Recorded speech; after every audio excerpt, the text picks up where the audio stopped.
नमस्कार, आप देख रहे हैं जनसत्य न्यूज। मैं हूं आपके साथ अनु सिंह। आज हम आपके सामने एक ऐसा मुद्दा रख रहे हैं, एक ऐसी जगह का नाम ले रहे हैं जो पिछले एक दशक से चर्चा में है और जिसे लेकर यूपी के सीएम को भी सख्त आदेश देने पड़े थे। जी हां, हम बात कर रहे हैं नोएडा के शाहबेरी की। ग्रेटर नोएडा अथॉरिटी के अधीन शाहबेरी वही गांव है जहां 17 जुलाई 2018 की देर रात 2 बिल्डिंग ढही थी, जिसमें 9 जिंदगियां खत्म हो गई थी और कई आशियाने जमींदोज हो गए थे। तब से शाहबेरी गांव में तैयार किए गए कंक्रीट के जंगल और उनके वजूद पर ढेर सारी मीडिया कवरेज हुई, लोगों की आवाजें उठी। लेकिन ग्रेटर नोएडा के उसी शाहबेरी में आज भी नियमों की अनदेखी करते हुए बिल्डर और भूमाफियाओं का जो खेल चल रहा है वो बदस्तूर जारी है। इस पूरे खेल का काला सच हम अपनी बड़ी मुहिम जस्टिस फॉर शाहबेरी के तहत आप तक दिखाते रहेंगे, जब तक शाहबेरी के गुनहगारों को उनके किए की सजा नहीं मिल जाती। और इसी के तहत आज हम अपने पहले एपिसोड में शाहबेरी का वो इतिहास बताएंगे जिसके कारण ग्रेटर नोएडा का ये गांव पूरे देश में चर्चा का मुद्दा बन गया।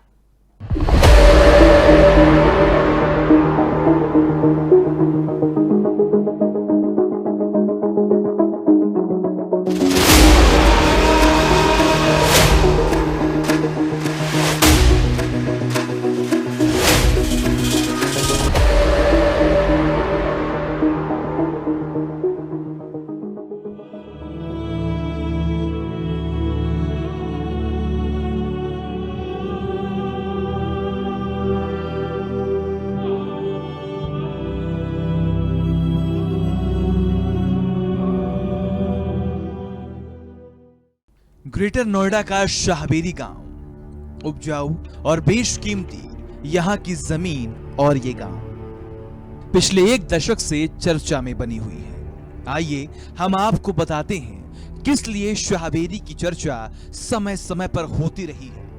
वो इसलिए क्योंकि किसानों की जमीन पर उन गिद्धों की नजर पड़ी जिन्होंने अपने स्वार्थ के खातिर इस पर औने पौने दामों के जरिए पहले तो खरीदा, कुछ कब्जा भी किया और फिर कानून की आड़ में नियमों की धज्जियां उड़ाते हुए बंदरबाट का वो दौर चलाया, जिसकी बानगी आप देखेंगे और जानेंगे तो दांतों तले उंगली दबाने को मजबूर हो जाएंगे।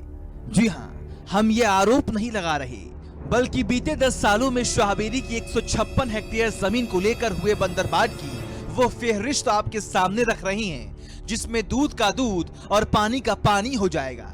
हम आपके समक्ष वो सभी साक्ष्य प्रस्तुत करेंगे जो हमारे पास उपलब्ध हैं। उन सभी कागजातों के जरिए हम आप तक वो सच पहुंचाने की कोशिश कर रहे हैं जो ये चीख चीख कर हमें बता रहे हैं कि पैसे और रसूख की ताकत पर सब कुछ मैनेज किया जा सकता है।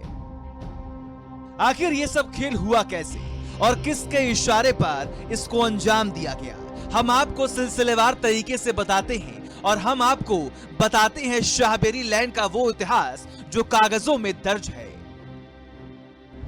दिल्ली से सटे ग्रेटर नोएडा का शाहबेरी गांव 1994 में ग्रेटर नोएडा डेवलपमेंट अथॉरिटी की तरफ से भूमि अधिग्रहण के लिए चिन्हित किया गया। उसके बाद 2009 में शाहबेरी, दादरी, गौतम बुद्ध नगर की 156.3 हेक्टेयर जमीन के लिए नोटिस जारी कर दिया गया। यह नोटिस भूमि अधिग्रहण अधिनियम 1894 की धारा 4 के तहत किया गया। धारा 4 के मुताबिक यह कहा गया कि जमीन एक्वायर की जानी है और उसमें अगर किसी पक्ष को आपत्ति है तो वो दर्ज कराए। इस नोटिस को उत्तर प्रदेश सरकार की तरफ से नोटिफाई किया गया। 2009 में ही शाहबेरी के किसान और ट्रस्ट की तरफ से 1894 की धारा 4 को रद्द करने के लिए रिट दायर किया गया। इसमें भूमि अधिग्रहण के खिलाफ याचिका दायर की गई, जिसमें मांग की गई कि वे इसे रद्द कर दें क्योंकि यह उनके हितों के खिलाफ है। इस रिट पर हाईकोर्ट ने पक्षकारों को स्टेटस को मेंटेन करने का निर्देश दिया। बावजूद इसके उसी संस्था की तरफ से स्टेटस को की अनदेखी की गई। नियमों की अनदेखी करते हुए संस्था की तरफ से खसरा संख्या 11 से एक संपत्ति बेची गई। उत्तर प्रदेश सरकार ने शाहबेरी के संबंध में भूमि अधिग्रहण अधिनियम 1894 की धारा 6 के तहत अधिसूचना जारी की। उसके बाद ट्रस्ट ने 2009 में धारा 6 को रद्द करने की अपील की। इस अपील पर हाईकोर्ट ने ट्रस्ट से भूमि का विवरण मांगा। क्योंकि बिना जिला न्यायाधीश के इजाजत के ट्रस्ट उस भूमि को बेच ही नहीं सकता था। 2009 ट्रस्ट ने हाईकोर्ट में एक अर्जी दाखिल की जो 2011 में रद्द हो गई, जिसमें ट्रस्ट की तरफ से धारा 6 के खिलाफ डाली गई याचिका को वापस लेने का अनुरोध किया गया। कोर्ट ने इस आवेदन को गंभीरता से लिया। 2011-2009 में जो भूमि अधिग्रहण हुआ था उसे हाईकोर्ट और सुप्रीम कोर्ट की तरफ से ग्रेटर नोएडा अथॉरिटी से यह कहते हुए रद्द कर दिया गया कि जमीन किसानों की मां है। इसके बाद बिल्डरों के प्रलोभन में आकर जमीन के मालिकों ने कृषि भूमि पर प्लॉट काटना शुरू कर दिया। 2012 ग्रीनो अथॉरिटी ने जब देखा अवैध कंस्ट्रक्शन और गैर कानूनी तरीके से कॉलोनी बसाए जा रहे हैं तो अवैध निर्माण को रोकने के लिए नोएडा प्रशासन से सिफारिश की। इस सिफारिश में शाहबेरी भूमिका का फिर अधिग्रहण करने का अनुरोध किया गया, क्योंकि भूमि पर खेती नहीं की जा रही थी बल्कि खेती की आड़ में अवैध कंस्ट्रक्शन और अवैध कॉलोनी बसाई जा रही थी। 2013 ग्रेटर नोएडा अथॉरिटी के इस अनुरोध पर गवर्नर ने सेक्शन 4 को नोटिफाई किया। 2014 गवर्नर ने सेक्शन 6 को भी नोटिफाई किया, जिसके खिलाफ आर्ष साहित्य प्रचार ट्रस्ट ने इलाहाबाद हाई कोर्ट में रिट याचिका दायर की। इस याचिका में अर्थ साहित्य प्रचार ट्रस्ट और कुछ लोगों ने 60 से 65 हलफनामे याचिका के साथ संबद्ध करा दिए, जिसमें उस जमीन पर कृषि के किए जाने की बात छिपाई गई। 16/10/2014 इलाहाबाद हाई कोर्ट ने दोनों पक्षों की हानि को बचाने के लिए स्टेटस को का आदेश पारित किया। यह आदेश इसलिए पारित किया गया जिससे भूमि मालिक जमीन का उपयोग भी कर सके और ग्रेटर नोएडा अथॉरिटी की अवैध कंस्ट्रक्शन की आशंका का भी निवारण भी हो सके। 2019 ग्रेटर नोएडा प्राधिकरण की तरफ से शाहबेरी के भूमि मालिकों के खिलाफ हाईकोर्ट की अवमानना करने के आरोप में 25 याचिकाएं डाली गईं, लेकिन इसमें जिलाधिकारी गौतम बुद्ध नगर और विशेष भूमि अधिग्रहण अधिकारी के खिलाफ कोई तथ्य नहीं डाले गए। आखिर क्यों, ये बड़ा सवाल है। नोएडा का शाहबेरी वैसे कहने को तो एक गांव है, लेकिन पिछले एक दशक में यहां की जमीन और इस गांव की चर्चा पूरे प्रदेश की नहीं बल्कि देश भर में हुई। इसी गांव ने बिल्डर्स भूमाफियाओं के उस गठजोड़ का भंडाफोड़ कर दिया जिनके कारस्तानी के चलते कई मासूमों की जिंदगियां तबाह हो गई और हजारों लोगों के आशियानों की आस भी ठग ली गई। देखिए इस रिपोर्ट में।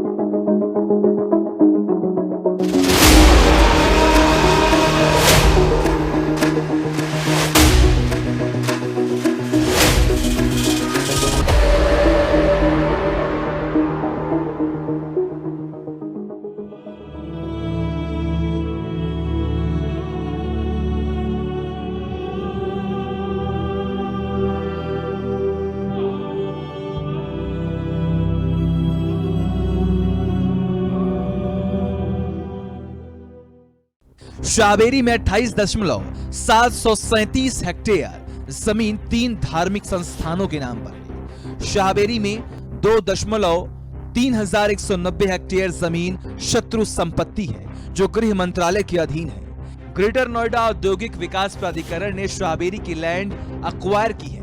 इसके मुताबिक हाईकोर्ट के 2014 के आदेश के बाद शाहबेरी गांव के इन जमीनों की रजिस्ट्री नहीं हो सकती। सुप्रीम कोर्ट में दायर एक अपील के बाद यह भी स्पष्ट है कि भूमि अधिग्रहण 1974 की धारा 4 के बाद कोई भी खरीदारी राज्य के खिलाफ शून्य माना जाएगा। फिर तो ये सवाल बनता ही है कि जब गांव की जमीन की खरीद और बिक्री हो ही नहीं सकती तो उसे कैसे बेचा गया और इस पर बिल्डिंग्स कैसे खड़ी कर दी गई। यही वो सवाल है जो इस बात की तस्दीक करते हैं कि ग्रेटर नोएडा के शाहबेरी में अपने स्वार्थों और अवैध तरीकों से कमाई के चक्कर में कैसे नियमों और कानून को तार तार कर मासूम जनता के पैसे ऐंठे गए और उनके सामने एक सूना भविष्य छोड़ दिया गया। Bureau report, Jansatya news. और चलिए इसी मुद्दे पर हमारे साथ आज जुड़े हैं कई लोग। सबसे पहले उनका परिचय आपसे करा देते हैं। प्रबोध शुक्ला जी हमारे साथ हैं जो कि इस पूरे प्रकरण को गहराई से जानते हैं, पेशे से वकील हैं। आपका स्वागत है प्रबोध जी। हमारे साथ है सचिन राघव, जो कि शाहबेरी में फ्लैट है उनका, और इस पूरे प्रकरण की शिकायत करते रहे हैं, आवाज उठाते रहे हैं। आपका भी बहुत बहुत स्वागत है। और हमारे साथ है विनोद राणा जी, जो कि शिकायत करता है। विनोद जी, आपका भी बहुत बहुत स्वागत है। सबसे पहले प्रबोध जी, ग्रेटर नोएडा का शाहबेरी इतना चर्चा में आया और हॉटस्पॉट बन गया, ये कहानी तो हमने बताई, और परत दर परत हम आगे भी जानेंगे इस पूरे अवैध बंदरबाट को आखिर कैसे अंजाम दिया गया। लेकिन उससे पहले प्रबोध जी, ये बताइए कि बिल्डर और भू माफियाओं का जो नेक्सस बना, वो यही क्यों बना? क्यों इस काम के लिए शाहबेरी को ही मुफीद जगह माना गया? देखिए, उसके लिए बात ऐसी है कि शाहबेरी पहला वो गांव है जिसका अधिग्रहण रद्द हुआ। और शाहबेरी के बारे में बात यह है कि शाहबेरी में जो कॉलोनी कट रही थी वो 2009 से पहले से कट रही थी। और शाहबेरी नोएडा और गाजियाबाद के बॉर्डर पे पड़ता है। अगर जो लोग यहाँ पे नोएडा के विकास से पहले से नोएडा को जानते होंगे तो उनको पता होगा कि शाहबेरी के बीच की वो जो दादरी रोड आती है, पहले वही एकमात्र रास्ता था गाजियाबाद और नोएडा को जोड़ने वाला। इसीलिए शाहबेरी की जमीन की वैल्यू तब भी थी, नोएडा के इस पूरे विकास से पहले भी, क्योंकि वही एकमात्र रास्ता था, वही एकमात्र रास्ता आगे आके बिसरख में जुड़ता था। शाहबेरी की इस उपलब्धि रही है शाहबेरी की कि सबसे पहला भूमि अधिग्रहण रद्द करवाया, सबसे पहले इलीगल कंस्ट्रक्शन करवाया, और यहाँ पे जो बिल्डर्स और सबसे मेन चीज ट्रस्ट, जो अर्थ साहित्य प्रचार ट्रस्ट है, जो जिसने सब चीजों को प्लान करके उन्होंने ही किसानों को बिल्डर से मिलवाया, बिल्डर्स को वहां का रास्ता दिखाया, उन्होंने ही सबसे ज्यादा रेट पिटीशन फाइल की, और उन्होंने किसानों से उनको बहला फुसला के उन सबके गलत हलफनामे फाइल करवाए हैं कोर्ट में। इसलिए वहां पे ये जो ट्रस्ट का संरक्षण प्राप्त किया बिल्डरों ने, इसीलिए वहां पे शाहबेरी गढ़ बना। उसकी जगह की कीमत थी, जगह जगह मूल्यवान थी, और साथ में अगर एक बड़े ट्रस्ट का सहयोग था बिल्डरों को, इसलिए वो गढ़ बना जी। और इन सभी चीजों के तथ्य भी हैं, और हम कोई भी बात हवा हवाई नहीं करेंगे, हर चीज का फैक्ट होगा। और प्रबोध जी और जितने भी हमारे यहाँ गेस्ट मौजूद हैं, सभी से हमने पहले ही ये जानकारी ली है, और हर कोई अपने फैक्ट, अपने हमारी कोशिश, हमारे सभी दर्शक जो देख रहे हैं, और साथ ही आवाज, ये मुहिम जहां तक पहुंचनी चाहिए, इसका सबसे बड़ी बुनियाद यही है कि कोई भी बात बिना किसी फैक्ट के नहीं होगी। और यही हमारी कोशिश है, जो हमारी मुहिम है, कि आखिर कैसे जस्टिस मिलेगा शाहबेरी को। तो आखिर कैसे जस्टिस मिलेगा, इस पर जो लड़ाई लड़ रहे हैं सचिन जी, मैं आपसे ये जानना चाहूंगी कि अवैध भूमाफियाओं और बिल्डरों पर कार्रवाई की मांग का ये जो पूरा संघर्ष चला है आपका, सिलसिलेवार तरीके से आपसे आगे जानेंगे। लेकिन सबसे पहले ये बताइए कि उत्तर प्रदेश में क्या सच की जीत संभव है? क्या अभी तक के संघर्ष से अभी भी ये उम्मीद आपको बची है? नहीं मैम, उत्तर प्रदेश में सच की जीत तो संभव नहीं दिख रही है, क्योंकि मैं बिल्डिंग गिरने से 8 महीने पहले से मैं शिकायत कर रहा था प्रशासन के लिए, जिसके मेरे पास सबूत भी हैं। 12 अक्टूबर 2017 से मैं शिकायत कर रहा था, डीएम के पास गया, एसडीएम के पास गया, पुलिस के पास शिकायत की, आईजी, एडीजी, डीजीपी, मतलब ऐसा कोई अधिकारी नहीं था जिसके पास मैं नहीं गया 8 महीने पहले से। लेकिन किसी ने नहीं सुनी, और 8 महीने बाद उसी जगह बिल्डिंग गिर गई, तो और 9 लोग असम में मृत्यु हो गई, 9 लोगों की। ठीक है, उसके बावजूद भी एविडेंस भी प्रोवाइड कराए जा रहे हैं पुलिस को, सब कुछ कराया जा रहा है, ग्रेटर नोएडा अथॉरिटी को बताया जा रहा है, लेकिन कोई भी रोकने को तैयारी नहीं है कुछ भी। ना तो आज तक अवैध निर्माण रुका है, ना आज तक अवैध निर्माण की रजिस्ट्रियां रुकी हैं। बैंक, बिल्डर, बैंक, और सबसे बड़े वो कल्प्रिट है बैंक। बैंकों ने आरबीआई की गाइडलाइंस को इग्नोर करते हुए इलीगल प्रॉपर्टी पर लोन दिया। ना उन्होंने नक्शा चेक किया, ना उन्होंने उसकी लीगलिटी चेक की, और बस लोगों को फंसा दिया। यहाँ पे लगभग 1400 करोड़ का स्कैम है, लगभग 1400 करोड़ का शाहबेरी में बैंकों का। इकोनॉमी ऐसे ही डाउन होती है भारत की। ये बैंकों में बैठे भ्रष्ट अधिकारी और जो प्रशासन में बैठे भ्रष्ट अधिकारी हैं, यही इकोनॉमी डाउन करते हैं हमारे देश की, और इनके ऊपर कोई भी कार्रवाई नहीं होती। वो इवन और उल्टे बैंक वाले धमकाते हैं बायर्स के लिए। ऐसे ही पुलिस का भी है, पुलिस के लिए भी मैं 8 महीने तक, जब डीजीपी के यहाँ 3 बार हो आया, और जब योगी आदित्यनाथ जी के जनता दरबार में 3 बार हो आया, उसके बाद मेरी एफआईआर रजिस्टर हुई। 8 महीने में एक लीगल चीज की एफआईआर रजिस्टर होती है उत्तर प्रदेश में। जी चलिए, ये जो पूरी कानूनी प्रक्रिया रही है, कैसे शुरुआत से ही इसे धता बताकर आगे बढ़ा गया, इस पर हम राणा जी से जानेंगे। लेकिन इससे पहले मैं आपको बता दूं कि विवेक पाठक हमारे प्रधान संवाददाता भी हैं, जो कि आगे हमें बताएंगे कि किस तरह से ये अवैध निर्माण अवैध तरीके से होता रहा और कई बार इस पर ग्राउंड रिपोर्टिंग हुई, उसके बावजूद कैसे इस अवैध निर्माण की एक ईंट तक नहीं हिली। लेकिन ये आगे जो मुहिम चलेगी उसमें विवेक पाठक पूरी तरह से बताएंगे कि आखिर जमीन पर क्या हो रहा है, आखिर अधिकारी क्या कर रहे हैं, कैसे सुनवाई नहीं हो रही है। विवेक, आपके पास भी आएंगे, लेकिन उससे पहले विनोद जी, आप सबसे पहले बताइए, कानून बनाए जाते हैं कि किस तरह से सही ढंग से एक व्यवस्थित तरीके से जो समाज है, जो शहर है, वो बन सके, विकसित हो सके। लेकिन एक एक कर हर कानून को ठेंगा दिखाया गया है। सिलसिलेवार तरीके से सबसे पहले बताइए कि कैसे एक एक धारा का मजाक उड़ाया गया इस पूरे प्रकरण में। यहाँ पे ज़मीन खरीदी गई थी इसके लिए कि यहाँ पे योगाश्रम बनाया जाए, यहाँ पे गौशाला बनाई जाए, यहाँ पे वेद मंदिर बनाया जाए और यहाँ पे यज्ञशाला बनाया जाए। और जैसे ही ये ज़मीन यहाँ पे ग्रेटर नोएडा अथॉरिटी ने डेवलपमेंट स्टार्ट की और यहाँ पे इस ज़मीन की वैल्यू बढ़ी, उन्होंने सारे उस पर ना ही वहाँ पे कोई योगाश्रम बनाया है, ना ही वहाँ कोई गौशाला बनी है, ना वेद मंदिर बनी है, ना यज्ञशाला बना है। इन्होंने सारी ज़मीन पे और हाई कोर्ट के कानून का दुरुपयोग करते हुए, कानून की धज्जियां उड़ाते हुए इस जमीन के सारी जमीन उन्होंने स्टेटस को के बाद उस जमीन बिल्डरों को बेच दी और बिल्डरों के साथ कोलैबोरेशन करके इन्होंने करोड़ों रुपए यहाँ से इन्होंने ठगे हैं लोगों से।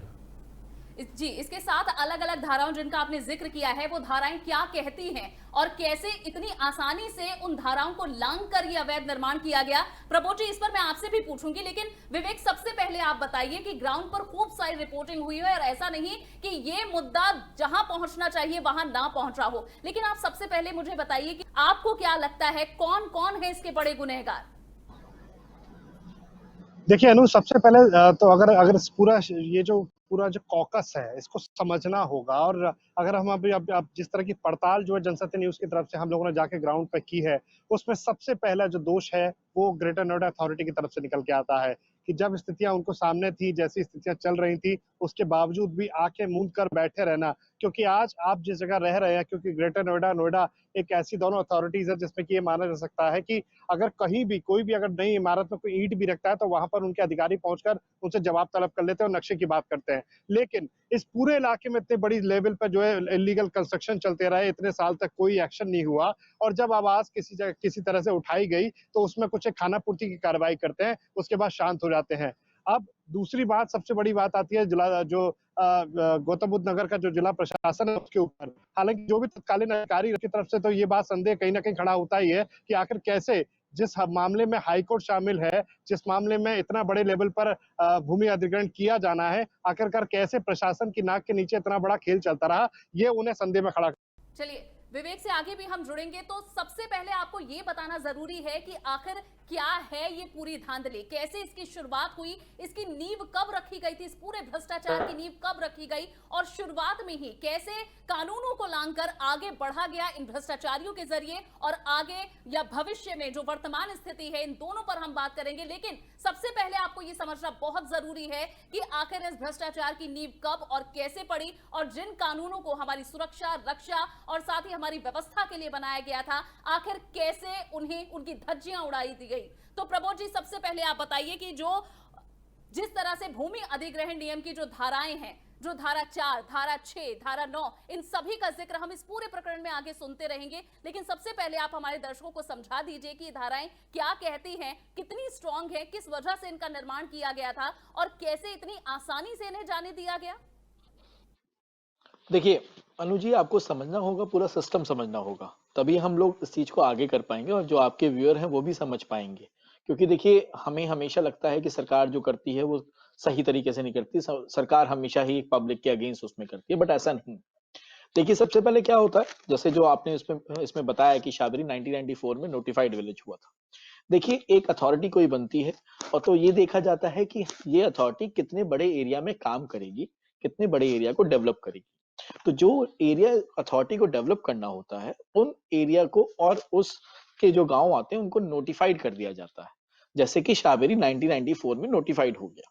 जब भी कोई गांव नोटिफाइड हो जाता है तो उस पे यूपी इंडस्ट्रियल डेवलपमेंट एक्ट का सेक्शन 9 लग जाता है। सेक्शन 9 क्या कहता है? सेक्शन 9 ये कहता है कि कि ये जगह अब नोटिफाइड हो गई है और इसमें अगर कोई भी कंस्ट्रक्शन होगा तो लोकल अथॉरिटी की परमिशन से ही होगा, क्योंकि इस जगह पे आगे भविष्य में डेवलपमेंट होना है। अगर कोई भी कंस्ट्रक्शन बिना परमिशन के हो गया तो आगे भविष्य में जो भी विकास होना है उसके बीच में बाधा पड़ेगा। तो नोटिफाइड विलेज हो गया 1994 में, सेक्शन 9 लग गया। 94 से ही कोई बिना सैंक्शन मैप के कंस्ट्रक्शन नहीं हो सकता था। अब हम आते हैं भूमि अधिग्रहण में। फिर क्या होता है कि जो लोकल अथॉरिटी होती है वो सरकार को, गवर्नर ऑफिस को, सरकार को ये बताती है कि मुझे जो आपका नोटिफाइड एरिया है इस नोटिफाइड में से इस हिस्से की जगह चाहिए अपने डेवलपमेंट प्रोजेक्ट के लिए, कि मुझे यहाँ की क्योंकि देखिए अथॉरिटी अधिग्रहण नहीं करती है, अधिग्रहण सरकार करती है। तो अथॉरिटी सरकार को बताती है कि इस जगह की मुझे भूमि अधिग्रहण करके दीजिए, यहाँ पे ये मेरी परियोजनाएं आगे भविष्य में आने वाली। तो सेक्शन 4 में सबसे पहले क्या होता है कि सरकार एक नोटिफिकेशन लगाती है जिसमें बताती है कि हम ये एरिया की जगह इसमें वो अधिग्रहण करने वाले हैं। अगर किसी को कोई आपत्ति है तो सेक्शन 5 में वो ऑब्जेक्शन फाइल कर दे। इसके लिए special land acquisition officer appoint किए जाते हैं। सेक्शन 5 में जब वो नोटिफिकेशन, जब ऑब्जेक्शन फाइल हो जाते हैं, उनकी सुनवाई होती है, दोनों पक्षों की सुनवाई होती है और उसके बाद जब सुनवाई का निवारण करने के बाद उनका जो भी बयाना या जो भी कंपनसेशन बन रहा होता है वो कंपनसेशन डिसाइड होने के बाद एक सेक्शन 6 की नोटिफिकेशन इशू करती है सरकार कि ठीक है, इनका हमने निवारण कर दिया, इनकी जो भी ऑब्जेक्शन आए थे, अब ये जगह आगे एक्वायर हो जाएगी, अधिग्रहित हो जाएगी। उस सेक्शन 6 के बाद फिर सेक्शन 9 की कार्रवाई होती है। जिस सेक्शन 9 की कार्रवाई में फिर जो मालिकाना हक है, क्योंकि जो भी कंपनसेशन का अमाउंट होता है वो ट्रेजरर ऑफिस में सबमिट हो जाता है और जो भी जमीन मालिक होते हैं वहां से अपना कंपनसेशन अमाउंट ले सकते हैं। सेक्शन 9 की कार्रवाई होने के बाद क्या होता है, जो मालिकाना हक होता है वो अथॉरिटी के नाम पे चला जाता है और अथॉरिटी धीरे धीरे कब्जा जमीन का लेना शुरू कर देती है। अब हम समझते हैं शाहबेरी में हुआ क्या। ये तो हो गई कानूनी पूरी प्रक्रिया। शाहबेरी में क्या हुआ कि जब ये नोटिफाइड विलेज हो गया 1994 में और 2008 में एक बड़ा ही रोचक नाम मैं लूंगा, जय माता डेवलपर, ये एक बिल्डर हैं, सबसे इनिशियल डेज के बिल्डर हैं। इन्होंने अर्थ साहित्य प्रचार ट्रस्ट के साथ वहां पे कॉलोनी काटनी शुरू की 2008 में। इलीगल कंस्ट्रक्शन बढ़ रहा था। अथॉरिटी ने 2009 में रिक्वेस्ट की सरकार से कि ये इलीगल कंस्ट्रक्शन ना हो जाए, यहाँ पे बहुत बड़ा चंक ना हो जाए, तो हम आगे फ्यूचर में इसको रोक नहीं पाएंगे, डेवलप नहीं कर पाएंगे, तो उसका अधिग्रहण करें। तो 2009 में सबसे पहला अधिग्रहण हुआ, कार्रवाई शुरू हुई। वही अधिग्रहण 2011 में रद्द हो गया, जिसमें सुप्रीम कोर्ट और इलाहाबाद हाई कोर्ट ने दोनों ने कहा कि किसान की मां है जमीन, आप उनसे उनका कृषि करने का अधिकार नहीं छीन सकते, क्योंकि ये उनका व्यवसाय है। क्योंकि हर जगह ट्रस्ट ने, जितने भी लोग थे, जितने भी जमीन मालिक थे, सबने कहा कि हम कृषि करते हैं, कृषि करते हैं, कृषि करते हैं। 2011 में जब वो रद्द हो गया, उसके बाद शुरू हुआ असली इनका खेल। इनको अब समझ में आ गया कि वो रद्द हो सकता है किसान की भूमि लेके, और उसके बाद इन्होंने कॉलोनी पे कॉलोनी काटनी शुरू की है 2012 में। तो उससे परेशान होके फिर से अथॉरिटी ने, सोचिए अथॉरिटी कितनी ज्यादा विवश हो रही होगी कि जो अधिग्रहण 2011 में रद्द हुआ है उसी अधिग्रहण की फिर से सिफारिश की उसने सरकार से कि इस जगह को फिर से अधिग्रहित किया जाए, क्योंकि यहाँ पे जो इलीगल कंस्ट्रक्शन हो रहा है वो विकास नहीं होने देगा भविष्य में।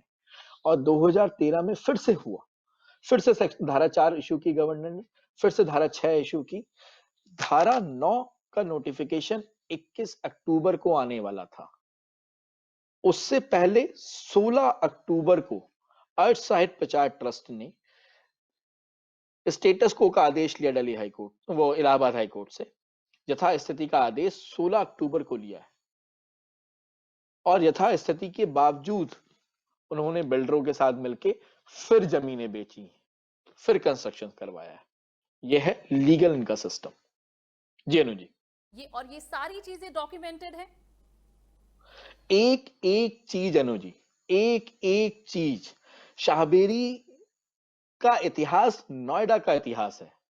अगर आप भट्टा परसौल की भी न्यूज सुनेंगी ना तो उसके नीचे आपको शाहबेरी की न्यूज मिलेगी। शाहबेरी तब से जी, चला आ जी। रहा है। शाहरी प्रभु जी, आपने शाहबेरी और अथॉरिटी का कैसे विकास हुआ, कैसे उसकी शुरुआत हुई, क्या कार्य था, कौन-कौन सी उसकी धाराएं हैं, आपने बड़े खुले तौर पर इसको समझाया है। लेकिन इसमें एक और आगे मैं अपने दर्शकों को बता दूं कि हम एक ट्रस्ट के बारे में लगातार बात सुनेंगे जब आप इसका बैकग्राउंड समझ रहे हैं। और मैं चाहूंगी कि विनोद जी आप बताइए क्या है ये ट्रस्ट के क्या नियम है, कैसे निर्माण होता है और कैसे इस ट्रस्ट ने उसका बेजा इस्तेमाल किया।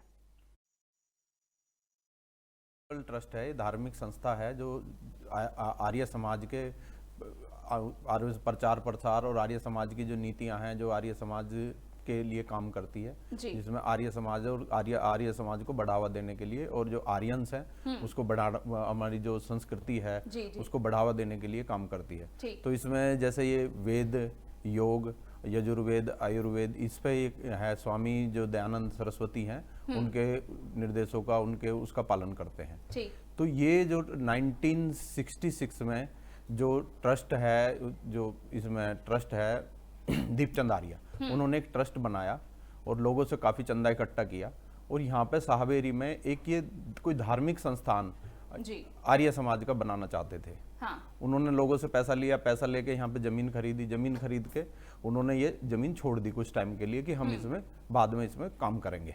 ठीक। 1966 से 1980 में उनकी 1981 में दीपचंद आर्य जी की डेथ हो गई।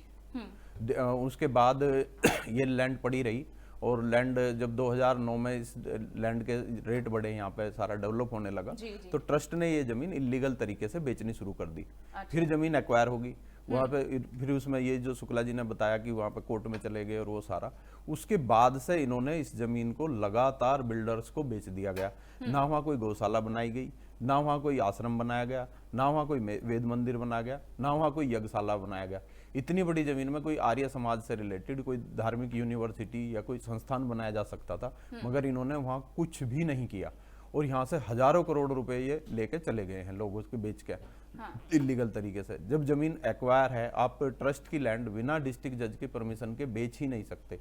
इलाहाबाद हाई कोर्ट ने भी इस पर सवाल उठाया कि आपने कैसे बेच दी। वो ये फैक्ट है, बहुत सारी कोर्ट हैं, हाई कोर्ट्स के हैं, सुप्रीम कोर्ट्स के हैं और कानून में भी हैं कि इस तरह की जो ट्रस्ट की लैंड है उसको बिना जज कोर्ट की परमिशन के आप बेच ही नहीं सकते।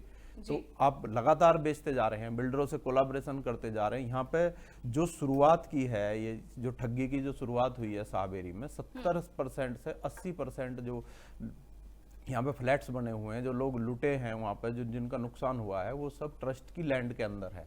हमने इसमें 2017 मई 2017 में इसमें कंप्लेंट डाली थी। तो कंप्लेंट पे इस पर ट्रस्ट के खिलाफ FIR भी हुई है, मगर कोई कार्रवाई नहीं हुई है। ट्रस्ट के खिलाफ नहीं, जो ट्रस्टी हैं उनके खिलाफ FIR हुई, ट्रस्ट के खिलाफ FIR भी नहीं हुई है। तो इसमें यही कहना है कि ये लगातार पूरा नेक्सस पूरे प्लानिंग के साथ बिल्डर्स के साथ मिलकर और यहाँ पे लोगों को फंसाया गया। जमाखोरी हुई इन भ्रष्टाचारी राक्षसों की और उसके बाद कितने लोग ठगे गए हैं, कितने लोगों की जिंदगी चली गई और भविष्य अभी भी खतरे में है और वो भविष्य ही बचाना है। आपने बताया विनोद जी और साथी प्रबोध जी कि किस तरह से जो कानून है वो आगे लागू किए गए। विनोद जी, जो आपने कहा कि ट्रस्ट के जो कानून है उसके तहत आप बिना डिस्ट्रिक्ट कोर्ट के आप ट्रस्ट की लैंड को बेच नहीं सकते, ये सारी चीजें हुई कैसे, कौन लोग इसमें शामिल हैं, किस किस की मिली भगत हुई? क्योंकि देखिए जो हमारा सिस्टम है, ये आप समझिए कि देश में जो पूरा प्रशासन चलता है उसका सिस्टम ऐसे है कि एक काम के लिए कई चीजें इन्वॉल्व होती हैं। उसका इन्वॉल्वमेंट इस वजह से रखा जाता है कि कहीं अगर एक जगह गलती होती है तो दूसरे लोग या फिर दूसरे विभाग जो कनेक्टेड हैं, कम से कम वो तो उस पर मुस्तैदी दिखाएंगे, कम से कम उनका ईमान तो जागेगा, कम से कम वो तो देश और देशवासियों के बारे में सोचेंगे। यही एक वजह रहती है कि बहुत सारी चीजें इन्वॉल्व होती हैं एक ही काम के लिए। और विवेक, मैं आपसे अब ये जानना चाहूंगी, क्योंकि जितना बैकग्राउंड अभी तक प्रबोध जी और विनोद जी ने बताया है उसके अनुसार कि किस तरह से अथॉरिटी का निर्माण हुआ, उसके क्या क्या कानून हैं, कैसे ये ट्रस्ट फॉर्म हुआ और उसने इस लैंड को एक्वायर किया, उसमें कैसे भ्रष्टाचार हुआ, ये हम जानेंगे। लेकिन किसानों का भी यहाँ पर विवेक जिक्र आया था, किसानों की ये भूमिका किस तरह से समझी जाए? सबसे पहले हमारे दर्शकों को बताइए, ये लैंड किसानों से जुड़ी हुई, जहां कोर्ट ये कहती है कि जो किसानों की जमीन है वो उसकी मां की तरह है, उससे अलग नहीं किया जा सकता। सबसे पहले ऐसा लगा कि शायद पीड़ित पक्ष किसान ही है, किसान को शायद परेशान किया गया होगा, उन्हें ठगा गया होगा, लेकिन उसकी क्या रियलिटी है? देखिए अनु, मैं आपको पहली बात बताऊं कि जमीन जिसकी है और ये पूरा खेल जो हुआ है वो जमीन पर ही हुआ है, और हम ये नहीं मान सकते कि किसान इसमें उसमें शामिल ना हो या फिर और जिसकी जमीन ऑलरेडी जिन्होंने कई कई ऐसे किसान हैं जिन्होंने अपना मुआवजा भी ले लिया, उसके बावजूद भी किसी और को बेच दी। तो ये तमाम ऐसी चीजें हैं जिसमें कि ये कहना मतलब मुझे ठीक नहीं लगता संवैधानिक तौर पर, कानूनी तौर पर, कि उन्होंने जो जिस तरह से, देखिए, अगर जिस अर्थ साहित्य जो प्रचार समिति की जो ट्रस्ट की बात कर रहे हैं, वो सीधे सीधे तौर पर इस जो किसान कार्ड के ऊपर खेलकर, सॉफ्ट कॉर्नर को खेलकर, जिस तरह से शुक्ला जी ने भी अभी बताया कि जिस तरह से वहां पर ये जो हाई कोर्ट ने साफ कहा कि सीधे सीधे तौर पर है, बात है किसानों की भूमि है, और इसी बात का एक पूरा एक एंगल समझ करने के बाद ये जो पूरा कॉकस था शाहबेरी के अंदर, उन्होंने पूरा इस तरह का जो है पूरा फायदा उठाया और उसी को एक सॉफ्ट कॉर्नर रख के अपने आप जो ये पूरा जो खेल चल रहा था पूरा गैर कानूनी अवैध निर्माण का शाहबेरी के अंदर, उन्होंने उसको एक तरह से पूरी तरह से सॉफ्ट कॉर्नर की तरह यूज किया और जो कोर्ट के सामने ये रखा।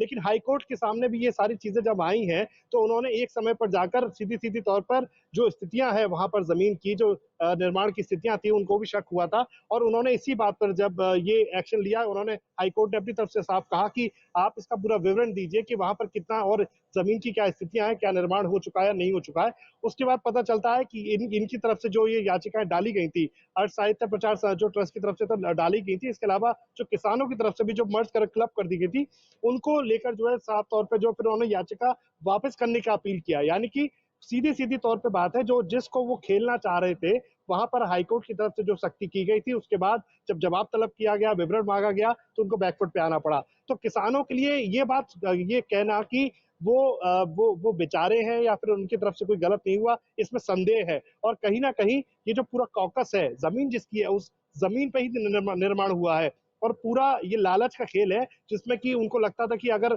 चूंकि सिर्फ अकेले उन्हीं की बात नहीं है, कई बिल्डर्स की बात नहीं है, कई लोगों ने अपनी तरफ से बिल्डिंग्स बना बना के बेची है वहां पर, जिस तरह की जानकारी मिली है। तो ये बहुत बड़ा एक कॉकस है जिसमें कि वो एक जो हिस्सा है किसानों की जमीन जिसकी रही है, वो लोग भी कहीं ना कहीं इस पूरे कॉकस में शामिल होते हुए नजर आ रहे हैं। जी, ये लोग शामिल रहे, और क्योंकि अभी तक हम बैकग्राउंड बता रहे हैं इस पूरे प्रकरण का जो इतने सालों तक चला है, जनता समझे, और इस बात को समझकर ही हम आगे बढ़ते रहेंगे इस पूरे ऑपरेशन के दौरान। लेकिन विवेक, आगे मैं आपसे ये भी जानूंगी कि इन अधिकारियों से जब इनका पक्ष लेने के लिए आप गए तो आखिर आपकी क्या बात हुई, क्या इनपुट उनकी तरफ से मिला, वो भी आगे मैं आपसे जानकारी लूंगी। लेकिन उससे पहले सचिन जी, मैं आपसे ये पूछना चाहती हूँ, अभी तक ये जितना भी बैकग्राउंड आप सुन रहे हैं कि कैसे कानूनों की परवाह नहीं की गई, किस तरह से ना कोर्ट की तरफ से जो कहा गया, ना अथॉरिटी की तरफ से जो कहा गया, अधिकारियों की तरफ से जो कहा गया, जो समय पर सरकार ने भी इनपुट्स दिए हैं, क्या आप लोगों को इसके बारे में कुछ पता था? क्यों ये पीठ पीछे होता रहा, क्यों ये सब चीजें पर्दे के पीछे होती रही, और जिन लोगों के लिए ये बिल्डिंगें, ये मकान बनाए जा रहे थे, उनकी जिंदगी से जो खिलवाड़ हुआ, क्या आपको पहले खरीदने से पहले या इन्वेस्ट करने से पहले इस पूरे शाहबेरी में, क्या आपको इसके बारे में कुछ भी भनक थी, थोड़ी भी जानकारी थी कि इतना कुछ बैकग्राउंड में हो रहा है? नहीं नहीं मैम, इसमें क्या था एक्चुअली, यहाँ पे सारी जो फ्लैट्स हैं ये बेचे जाते थे सेक्टर 4 ग्रेटर नोएडा वेस्ट बताकर, और सब कुछ रिटर्न में है मेरे पास, booking form, welcome letter, payment receipt, ये सारी चीज सेक्टर 4 ग्रेटर नोएडा वेस्ट। और ऐसा नहीं मैं अकेला बायर हूँ जिसके पास ये डॉक्यूमेंट्स हैं सेक्टर 4 ग्रेटर नोएडा वेस्ट के, बहुत सारे डॉक्यूमेंट्स ऐसे हैं, बहुत सारे बायर्स ऐसे हैं जिनके पास ये, उसमें बहुत क्लियरली मेंशन है सेक्टर 4 ग्रेटर नोएडा वेस्ट, जबकि शाहबेरी एक नोटिफाइड विलेज था, ये हमें बाद में जाके पता चला। और सारा कुछ, और इसमें मिली, मैं अथॉरिटी गया था ग्रेटर नोएडा अथॉरिटी पूछने, और मैंने अपना ब्राउजर एक जो जहाँ पुराना अथॉरिटी का ऑफिस है वहां पे था उस टाइम पे ऑफिस इनका, तो वहां पे उन्होंने बोल दिया, मैंने उन्हें ब्राउजर दिखाया, मैं सर हम यहाँ पे फ्लैट खरीद रहे हैं, ले लें क्या? उन्होंने कह दिया हाँ हाँ ले लो कोई दिक्कत नहीं है। मैं अथॉरिटी अच्छा। पूछ के आया, उसके बाद मेरी बैंक से मेरे को लोन हो रहा था जीआईसी बैंक से, जीआईसी मैंने नाम नहीं सुना था, मैंने मना कर दिया, मैंने कहा मैं जीआईसी से होम लोन लूंगा ही नहीं। बिल्डर ने बोला ठीक है मैं गवर्नमेंट बैंक से करा दूंगा, उसने मेरा नेशनलाइज बैंक से होम लोन कराया, Indian overseas bank, nationalise bank है, उसने ना लीगल चेक किया, ना उसने आर्किटेक्ट की रिपोर्ट चेक की, ना सैंक्शन मैप चेक किया, उसने मेरे को आंखें बंद करके लोन दे दिया। जबकि अब अगर आप उसकी फाइल देखेंगे तो उसमें शाहबेरी मेंशन्ड है, और जब जो मेरे पेपर्स थे जितने भी, वो उसका पेमेंट जितना दिया था मैंने, वो सब सेक्टर 4 ग्रेटर नोएडा वेस्ट के लिए दिया था मैंने। ठीक है, तो ये धांधली थी पूरी, तो इसमें नेक्सस पूरा था। कागजों पर सच्चाई के साथ साथ ये धांधली भी दर्ज है। जी आगे बढ़िएगा। बिल्कुल बिल्कुल। तो उसके बाद में जब रजिस्ट्री हो जाती है, रजिस्ट्री होने के 10 दिन बाद जब मेरे को अपने रजिस्ट्री की कॉपी मिली, तब मुझे इस चीज का पता चला मेरा तो एड्रेस ही चेंज हो गया। अच्छा। और उसी टाइम पीरियड में मैं सबसे पहले जिलाधिकारी से मिला, जिलाधिकारी ने खुद ही बताया कि हाँ भाई ये विलेज नोटिफाइड विलेज है, यहाँ पे कंस्ट्रक्शन नहीं हो सकता। उन्होंने थाने के लिए लेटर भी लिखा और एक एसडीएम के लिए बोला भी था, तो एसडीएम से भी मिले थे। एसडीएम ने लेटर लिखा था एक्चुअली, और एक अथॉरिटी को लिखा था और एक थाने के लिए लिखा था। थाने वालों ने उसी दिन काम रुकवा दिया था, उस दिन के लिए केवल उस बिल्डर का, और उसके बाद में 1-2 दिन में फिर शुरू हो गया। आज तक ना तो अवैध निर्माण रुका है, ना रजिस्ट्रियां रुकी हैं, और इसमें सब शामिल हैं। ग्रेटर नोएडा अथॉरिटी को मैंने इन्फॉर्म किया है, मैंने हर ऑफिशियल्स को इन्फॉर्म किया है। मैं नाम भी ले सकता हूँ, मेरे पास नाम है बाकायदा। जी, आप एसएचओ अजय बहुत शर्मा समय थे, से आप उससे बहुत लेकर समय से इस मुहिम से जुड़े हुए हैं, काफी फॉलो अप कर रहे हैं और सोशल मीडिया जी पर भी आपने बहुत बड़ा कैंपेन इसके खिलाफ चलाया हुआ है। जी जी, मैं लगभग 50,000 ट्वीट्स कर चुका हूँ इस डिजिटल इंडिया में। तो मोदी जी के जितने अरमान थे ना, वो सब यहाँ के नोएडा के जितने भी सरकारी भ्रष्टाचारी हैं, उन्होंने सब ठंडे कर रखे हैं। डिजिटल इंडिया एक वर्स्ट इंडिया हो चुकी है, ये कोई डिजिटल इंडिया नहीं है। जहाँ पे पीड़ित के लिए डिजिटल इंडिया का जब 1% यूज भी नहीं है, तो क्यों डिजिटल इंडिया है? वो नहीं होनी चाहिए डिजिटल इंडिया, कोई बेनिफिट ही यहाँ नहीं से है। मैंने पिज्जा 200 मिल सकते मैंने हैं 200 या से फिर ज्यादा जी विदेशों से पीड़ित यहाँ आ सकते हैं, लेकिन जिस तरह से आपने कहा कि आपने कितने हजारों ट्वीट्स किए हैं लेकिन उसके जवाब नहीं मिले। सचिन जी, एक एक करके हम एक एक स्टेप करके आगे बढ़ेंगे ताकि जो हमारी जनता है वो भी हमारे साथ आगे बढ़ सके, इस चीज को समझ सके, जी क्योंकि बहुत उलझी हुई चीजें हैं, बहुत ज्यादा टेक्निकलिटी है, बहुत कानूनों का भी जी जी इसमें जी हस्तक्षेप आप देखेंगे। तो इसलिए धीरे धीरे हमारी कोशिश यही है कि ये जन जन तक पहुंचे, किस तरह से हमारे देश को अंग्रेजों ने, मुगलों ने इतना नहीं लूटा है जितना इन भ्रष्टाचारी राक्षसों ने लूटा है, इसके बारे में आप जानिए। इसलिए बहुत आराम से समझाने की हमारी कोशिश होगी। प्रबोध जी, अब जितना हम आगे बढ़ चुके हैं, आप सबसे पहले ये बताइए कि अभी तक की जो जानकारी आप लोगों ने दी है, कितने पक्ष बन चुके हैं? देखिए, अनु जी, एक्चुअली क्या है ना, शाहबेरी एक सिस्टम फेलियर बताता है। ये बताता है कि कैसे भ्रष्टाचार उस लेवल को पार कर जाता है कि हर सिस्टम फेल होता है। जैसे कि अब वो सचिन जी ने बताया, इन्होंने बताया कि इनको फ्लैट जो बेचा गया सेक्टर 4 बोल के बेचा गया। ये सेक्टर 4 का पेपर लेके अथॉरिटी गए। अथॉरिटी ने कहा सेक्टर 4 तो सर हमारा नोटिफाई, हमारा क्लियर एरिया है। अगर वहां पे कोई भी कंस्ट्रक्शन हो रहा है तो वो क्लियर होगा। ये वही सेक्टर 4 के पेपर लेके बैंक वाले के पास आए।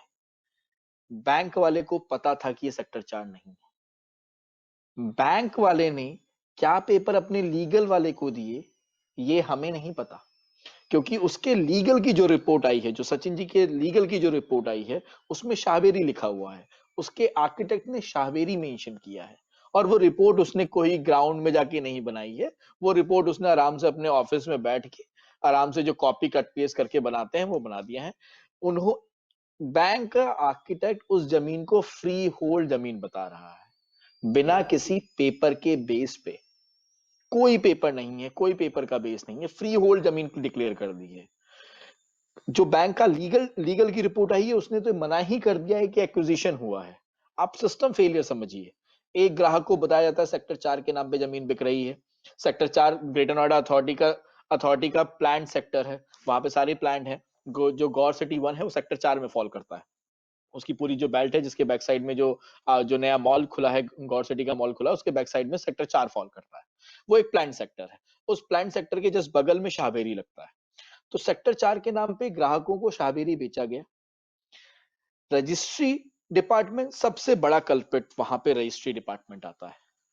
देखिए, हमें समझना होगा, यहाँ पे हम थोड़ा जब कानून समझना शुरू करें, समझे कि जब स्टेटस को हो गया, जब हाईकोर्ट ने यथास्थिति ही बोल दी, तो सब कुछ चल कैसे रहा है? जब हाईकोर्ट ही कह रहा है कि जो जैसा है वैसा ही रहे, तो चीजें हो कैसी रही हैं? तो चीजें ऐसी हो रही हैं कि देखिए, जो ग्राहक होता है वो विश्वास करता है रजिस्ट्री पे और बैंक पे।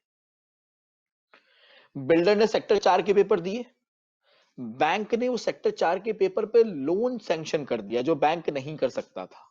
क्यों क्यों लोन सैंक्शन किया? क्योंकि बैंक ने अपनी फर्जी रिपोर्ट बनवाई आर्किटेक्ट से, अपने लीगल वाले से फर्जी रिपोर्ट बनवाई। उसने अपने घर पे वो सिस्टम रखा, उन्होंने वो फर्जी रिपोर्ट बनाई कि सर फ्री होल्ड प्रॉपर्टी है, कोई एक्विजिशन नहीं, अपने आप ही सर्टिफाइड किया।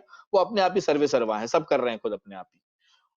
उसके बाद उस चीज की रजिस्ट्री डिपार्टमेंट ने कर दी। जो स्टेटस को का आदेश हुआ है, उसमें गौतम बुद्ध नगर डीएम पार्टी हैं। यथास्थिति का आदेश उन पे लागू होता है। जो स्पेशल लैंड एक्विजिशन ऑफिसर हैं वो उसमें पार्टी हैं, उनका आदेश उन पे लागू होता है। वो लोग स्टेटस को के आदेश की अवहेलना करते हुए रजिस्ट्री कर रहे हैं। आप खुद सोचिए, जब सरकारी महकमा ही कोर्ट के आदेश को नहीं मान रहा, तो आम जनता क्या मानेगी? ये बिल्डर क्यों मानेंगे? ये सब चीजें क्यों मानेंगे? एक नहीं है, ये पूरा सिस्टम फेलियर है। इसमें greater Noida authority, police, DM, acquisition officer, registrar office, trust, किसान, बिल्डर, बैंक, ये सब के सब अपराधी हैं। और एक एक कर सबने इन्हीं की चीज ही पोल खोली जाएगी, किस तरह से ठगा गया है, कैसे ये धांधली इतनी आसान बन गई इन सभी लोगों के लिए, ऐसे देश में जहां हर एक संस्था का, हर एक विभाग का कोई ना कोई माई बाप है। आखिर कैसे, क्या ऊपर तक ये पूरा नेक्सस चल रहा था, कौन कौन लोग इसमें जुड़े हुए थे, कौन कौन से विभागों की ये धांधली हुई है, इस पर हमारी ग्राउंड रिपोर्ट जो विवेक कर रहे हैं। सबसे पहले विवेक आप बताइए कि इन अधिकारियों से, इन विभागों से आपने संपर्क किया, इनका पक्ष लेने की भी कोशिश की, क्या इनपुट रहा है उनकी ओर से? देखिए अनु, ये बहुत दिलचस्प बात है क्योंकि जैसे ही हम सबसे पहले हमारा जो सफर हुआ, हम 2-3 दिन से लगातार इस पूरे मामले पर जो है एक होमवर्क कर रहे थे, और कल हम जब अधिकारियों से मिलने पहुंचते हैं तो सबसे पहले हम ग्रेटर नोएडा अथॉरिटी के ऑफिस पहुंचे, जहां का गेट बंद था, सिक्योरिटी अपने गेट पर मौजूद थी।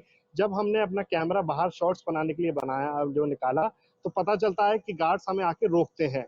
मेरी समझ में नहीं आता आखिरकार एक सरकारी कार्यालय के लिए अंदर जाते, आज तक मुझे कभी भी, मैं कई दशकों से जो है पत्रकारिता कर रहा हूँ, रिपोर्टिंग कर रहा हूँ, लेकिन कभी सरकारी कार्यालय का जो है कभी शूट करने से कभी किसी ने नहीं रोका। लेकिन ऐसा क्या ग्रेटर नोएडा अथॉरिटी के ऑफिस में हो रहा है या किया है कि वो बाहर से कैमरा चलने पे ही परेशान हो गए और सिक्योरिटी ने हमें कैमरा चलाने से साफ मना किया। उसके बाद में जब हमने वहां जाकर अपने, उनके जो अधिकारी हैं, वहां आला अधिकारी जो मौजूद थे, हमने उनसे बोला कि हम शाहबेरी को लेकर एक खास कुछ बात करना चाहते हैं, तो उन्होंने हमें अंदर आने से ही मना कर दिया और पूरी तरह से बोला कि अभी चूंकि कोरोना चल रहा है इसलिए हम लोग अलाउ नहीं कर रहे हैं। अरे भाई, कोरोना में आप भी है, हम लोग भी जा रहे हैं, हम भी जानते हैं, लेकिन कोरोना की वजह से अपने काले पापों को, अपनी लापरवाहियों को आप जवाबदेही नहीं रखेंगे, ये बड़ा सवाल है। दूसरी चीज और इम्पोर्टेंट बात यह है, उसके बाद हम जाते हैं सीधे सीधे तौर पर जो है बिसरख थाने पे।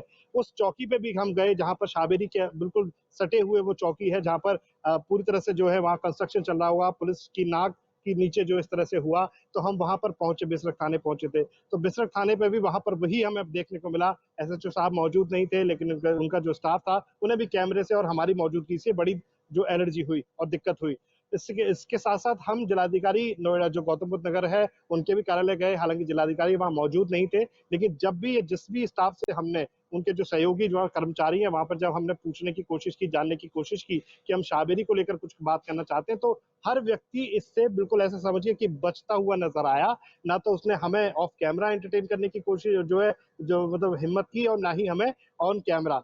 तो ये बहुत बड़ा सवाल है। इसके साथ साथ जब हम शाहबेरी में पहुंचे, उस चौकी के जो इलाके में पहुंचे थे, तो चौकी के लोग हमसे ही उल्टा पूछ रहे हैं कि आप आखिरकार शूट क्यों कर रहे हैं। ऐसी क्या स्थितियां हैं? देश के लोकतंत्र का चौथा स्तंभ है, आप इतने बड़े काले कारोबार को जो है पाल पोस लिए हैं, आपके संरक्षण में रहा है। ये आरोप इसलिए भी सही है अनु, क्योंकि ये बात मानी ही नहीं जा सकती है कि जिन अधिकारियों की, मैं मान सकता हूं कि ये जिस वक्त ये पूरा खेल हुआ था, काला कॉकस हुआ था, उस वक्त ये भले ही मौजूद ना हो, लेकिन अब जो ये खेल चल रहा है ना अधिकारियों की तरफ से, प्रशासन की तरफ से, ग्रेटर नोएडा अथॉरिटी की तरफ से, अब वो सिर्फ इस झाम को समझते हुए इस बला से बचने की कोशिश कर रहे हैं। अभी भी कोई ना कोई ऐसी ताकत है जिसकी वजह से इन लोगों को, इन सारे अथॉरिटीज को, प्रशासन को कार्रवाई करने से रोक रहा है। एक ऐसा कॉकस है जिसकी वजह से अब वो ना तो कार्रवाई करते हैं, क्योंकि कार्रवाई के नाम पर हमें क्या दिखता है अनु, हम पिछले अगर 1 हफ्ते की बात करें तो वहां पर 3-4 जब भी कोई मीडिया में इस तरह की हम लोग बात करते हैं या हम लोगों की मौजूदगी हो गई वहां पर, हम शाहबेरी जब से जाने लगे तब से देखा गया कि वहां पर ग्रेटर नोएडा अथॉरिटी की तरफ से कुछ एक बिल्डिंग में जाकर सीलिंग जैसी कुछ एक खाना पूर्ति जैसी करना शुरू कर दी गई। लेकिन जिन बिल्डिंग्स को सीधे सीधे तौर पर, मतलब ये बहुत बड़ा सवाल है कि सीएम योगी आदित्यनाथ का जो पूरा जो ऑपरेशन जो क्लीन है भ्रष्टाचार को लेकर, और उनका जो मतलब वो झेलने की स्थिति में नहीं है। उन्होंने सीधे सीधे तौर पर जितने भी आरोपी हैं उसके खिलाफ सख्त से सख्त कार्रवाई के आदेश दिए हैं, लेकिन ये योगी सरकार के उस पूरे सख्ती पर ये बहुत बड़ा सवाल ये प्रशासनिक अधिकारी उठा रहे हैं, जो कि उन पर एक्शन लेने के लिए तैयार नहीं है। टॉलरेंस की बात कही जाती है, जिस प्रदेश के अंदर कि भ्रष्टाचार के खिलाफ जीरो टॉलरेंस रखी जाएगी, उसमें इतना कुछ हो जाता है। लेकिन मैं सचिन आपके पास आना चाहूंगी, जिस तरह से विवेक भी हमें बता रहे हैं, आखिर इस घपले की, इस घोटाले की बात सुनते ही क्यों शासन प्रशासन की रूह कांप जाती है? आपने तो इन्हें इतने ट्वीट किए हैं, इनसे शिकायत की है, इनसे मांग की है, सवाल पूछे हैं, आखिर क्या है, किस लॉबी का ये डर है, या फिर किससे अपने आप को बचाया जा रहा है? क्यों है ये डर प्रशासन में?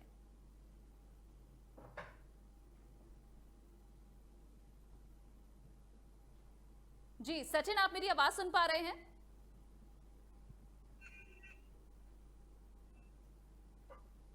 सचिन, आपको मेरी आवाज मिल रही है? जी विनोद जी, यही मैडम, सवाल चोर जो चोर विवेक मौत उठा भाई रहे बस हैं कि एक आखिर वो दूसरे को बचा डर रहे हैं, कौन ये सा? सीन चल रहा है।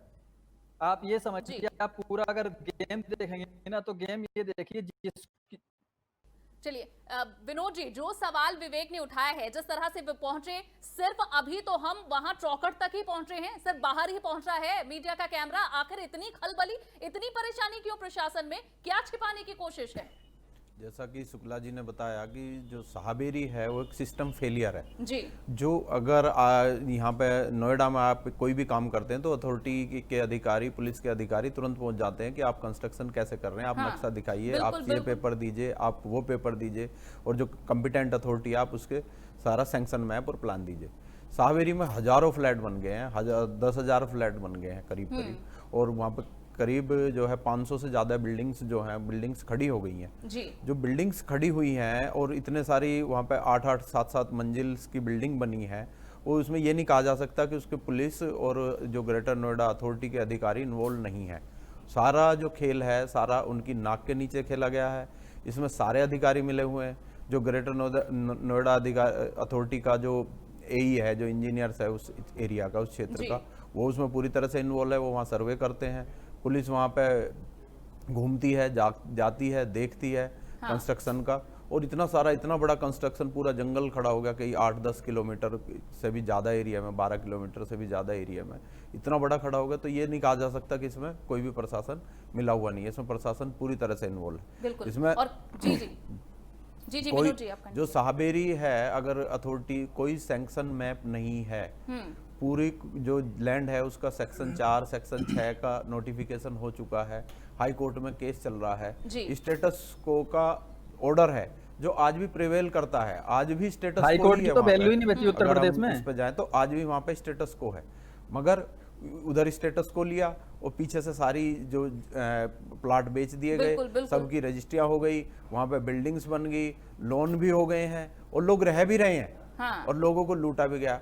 और जो बिल्डिंग है, जो वहाँ पे 17 जुलाई 2018 में जो बिल्डिंग्स गिरी हैं, जो वहाँ पे वहाँ पे ये आया है कि जो कंस्ट्रक्शन क्वालिटी है वो इतनी कमजोर है, अभी वो सारी बिल्डिंग्स जो कभी भी गिर सकती हैं। बिल्कुल। और बरसात का मौसम, जो कि इनके लिए खुली मौत है, बरसात का मौसम आ चुका है एक बार फिर से, और फिर से वो जो दिन जो बीता था जिसमें 9 लोगों की जान चली गई थी, यही महीना था वो भी, उस पर भी आगे हम बात करते रहेंगे। विनोद जी, आपने बहुत अच्छी बात यहां रखी है।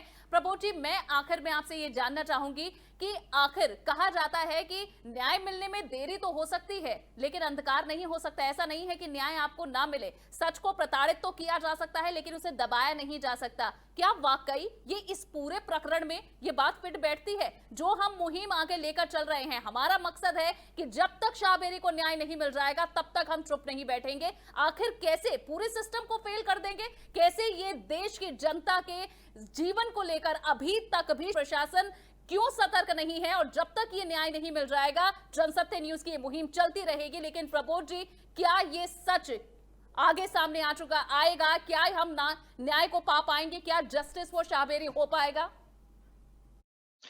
अनुज जी, आप एक बात समझिए, मैं इस जस्टिस की जो आपने मांग की बात की है, कैसे पूरा होगा? एक ऐसा शब्द नहीं है जिसका पेपर ना हो, एक ऐसी बात नहीं है जिसका दस्तावेज ना हो, ऐसा कोई दस्तावेज नहीं है जो आला अधिकारियों तक पहुंचा ना हो। आप जैसे 17 जुलाई को जो बिल्डिंगें दो जमींदोज हुई थी जिसमें लोगों की मृत्यु हुई थी, 24 जुलाई 2019 को सीएम साहब ने कहा था 1 हफ्ते में शाहबेरी का न्याय हो जाएगा। आज तक हुआ? नहीं हुआ।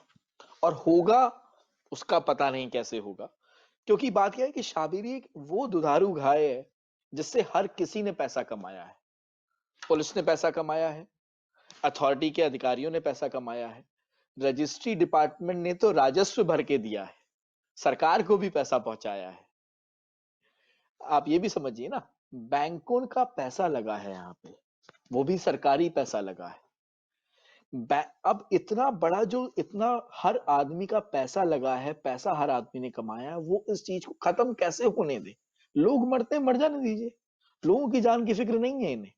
जब आईआईटी की रिपोर्ट एक आई है, आईआईटी की रिपोर्ट ने बोला है कि यहाँ के फाउंडेशन की रिपेयरमेंट होना बहुत जरूरी है, और जब तक रिपेयर नहीं होती तब तक उस फाउंडेशन के लिए पानी जो है वो मौत का काम करेगा। पर क्या कोई भी पानी रोकने की मुहिम अथॉरिटी ने, डीएम ने, किसी ने चलाई? किसी ने नहीं चलाई। किसी को फर्क नहीं पड़ता है। लोगों ने तो लगता है मान लिया है कि शाहबेरी में लोग मरते हों तो मर जाएं, किसी को कोई फर्क नहीं है, किसी को हाथ ही नहीं डालना है। 4 जुलाई को रजिस्ट्री हो रही है अनु जी। हम इंसाफ की बात करें तो करें कैसे? जिस जगह के इंसाफ की हम बात करते हैं, वहां 4 जुलाई 2020 को लॉकडाउन में, कोरोना में, पाठक साहब को किसी एक अथॉरिटी के ऑफिस के अंदर नहीं जाने दिया है। वहां पे रजिस्ट्री हो रही है कोरोना के टाइम पे। हम कैसे इंसाफ की बात कर सकते हैं? हमारे पास एक एक चीज का पेपर है, एक एक चीज पानी की तरह बिल्कुल साफ है। कैसे ये भ्रष्टाचार हुआ, कैसे क्या हुआ और क्या होना चाहिए, इसका क्या इंसाफ है, ये भी है। हर चीज के लिए नियम है, हर चीज के लिए कायदे हैं, हर चीज के लिए कानून और है, प्रबोध जी, हर इसी चीज चीज है। को हम आगे बढ़ा रहे हैं, जहां हर एक बात जो हम यहां कह रहे हैं, हर एक चीज डॉक्यूमेंटेड है, हर चीज का दस्तावेज है। किस तरह से यहां कानूनों को ठेंगा दिखाया गया, इन सभी चीजों के दस्तावेज हैं। लेकिन आपने कहा कि किस तरह से ये आपकी भी व्यथा बता रहा है, आप कितने परेशान या फिर इस मुहिम से जो जुड़े हुए हैं, किस तरह से निराश करने वाली ये पूरी प्रक्रिया रही है। और यही हमारी मुहिम है जो कि आगे बढ़ेगी। अंत में सचिन जी कुछ कहना चाहते हैं? सचिन जी, क्योंकि आपका संघर्ष ही हमें बल देता है, आप इतने सालों से इस मुहिम को आगे बढ़ा रहे हैं, जब आप हार नहीं मान रहे तो कोई हार नहीं मानेगा। आप क्या कहेंगे आखिर में? मैम यही है कि जो रास्ते हैं वो इवन अधिकारी खुद तो पढ़े लिखे हैं बट वो खुद तो नहीं करना चाहते, लेकिन उसके बावजूद भी हमने खुद एप्लीकेशन लिख लिख के उनको अप्रोच किया है कि आप ये रास्ता अपनाइए, इससे ये क्राइम रुक जाएगा, आप ये रास्ता अपनाइए, आप इससे ये क्राइम रुक जाएगा। लेकिन अधिकारी कुछ करने को तैयार ही नहीं है। जब न्याय तो तब मिलेगा ना जब कोई अधिकारी जिस जिस जिम्मेदारी के लिए यहाँ पे बैठाया गया है नोएडा के अंदर, वो उस अपनी कार्य को मतलब अपने पद की गरिमा रखते हुए उस काम को आगे बढ़ाएगा, तभी तो पब्लिक के लिए न्याय हो पाएगा, नहीं तो न्याय कैसे हो पाएगा। अब आप ये समझिए खरीदारों की एफआईआर नहीं हो रही, 8-8 महीने से पड़ी है थानों में, एसआईटी के पास एक एफआईआर रजिस्टर नहीं हुई है, कम से कम 80 बाइट्स की एफआईआर थाने में पड़ी हुई है। ठीक है, बिल्कुल बिल्कुल वाजिब और बिल्कुल सही चीज कि हर एक सिस्टम जो हमारे आसपास मौजूद है, जिसके बीच हम अपने आप को सुरक्षित महसूस करते हैं, कैसे फेलियर यहां हुआ है शाहबेरी बेस का, कैसे सिस्टम का फेलियर इतनी आसान सी चीज बन गई। और लोगों को या अधिकारियों को क्या ये कह सकते हैं कि कानो कान खबर नहीं लगी? क्या सरकारों को कानो कान खबर नहीं लगी? ये सब कुछ झूठ है, लेकिन जो सच है वो कागजों में दर्ज है और वही सच दिखाएगा जनसत्य न्यूज। फिलहाल आप तीनों का हमारे साथ जुड़ने के लिए बहुत बहुत शुक्रिया। आगे भी इस पर हम चर्चा करेंगे और जो आज जानकारी आप लोगों ने दी है उसके लिए बहुत बहुत धन्यवाद। बेशक पीड़ितों को अभी तक न्याय नहीं मिला है, लेकिन जनसत्य न्यूज का आपसे यह वादा है कि शाहबेरी में हुई महाधांधली पर हमारी नीति वाकई जीरो टॉलरेंस की रहेगी। आगे आने वाली कड़ियों में हम आपको बताएंगे कि शाहबेरी में कैसे नियमों की धज्जियां उड़ाई गई और कैसे भूमाफियाओं और बिल्डर्स के भ्रष्टाचार की इमारत खड़ी कर दी गई। लेकिन इस इमारत में धांधली की लगी एक एक ईंट के बारे में हम आपको बताएंगे अपनी आगे आने वाली कड़ियों में। फिलहाल के लिए बस इतना ही। ये वीडियो आपको पसंद आया हो तो इसे लाइक और शेयर जरूर करें। जनसत्य न्यूज को सब्सक्राइब जरूर करें। नमस्कार।